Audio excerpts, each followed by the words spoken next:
খবর 24 সাথে আপনাকে স্বাগত। নতুন নতুন খবর জানার জন্য আমাদের চ্যানেলে চোখ রাখুন।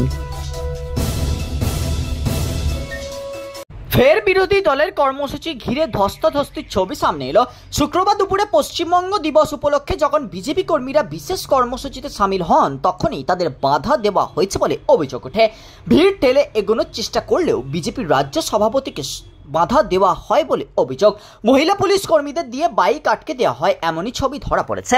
20 জুন দিনটি গোটা দেশ জুড়ে পশ্চিমবঙ্গ দিবস হিসাবে পালন করার নির্দেশিকা দেওয়া হয়েছে। রাজ্যের শাসক দল তৃণমূল এই নির্দেশিকার বিরোধিতা করেছিলেন।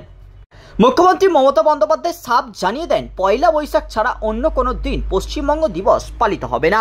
তবে শুক্রবার সকালে সেই পশ্চিমবঙ্গ দিবস পালন করতেই শ্যামাপ্রসাদ মুখোপাধ্যায়ের মূর্তিতে মাল্যদান করেন বিজেপির নেতাকর্মীরা।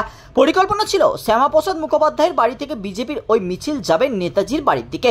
বাইকে চেপে এগোনোর চেষ্টা করেন বিজেপি কর্মীরা, তারপরই পুলিশ বাধা দেয়। এরপরই সাংসদ তথা কেন্দ্রীয় মন্ত্রী সুকান্ত মজুমদার একা বাইকে চেপে এগোতে থাকেন। পেছনে ছিল তার নিরাপত্তারক্ষীরা। এই পরিস্থিতিতে বিজেপি কর্মীরা রীতিমতো ক্ষোভ প্রকাশ করেন।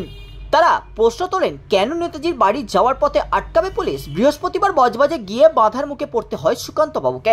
তার দিকে জুতো ছোঁড়া হয় বলে অভিযোগ। ওই ঘটনার কথা জানিয়ে ইতিমধ্যেই লোকসভার স্পিকার ওম বিড়লাকে চিঠি দিয়েছেন তিনি।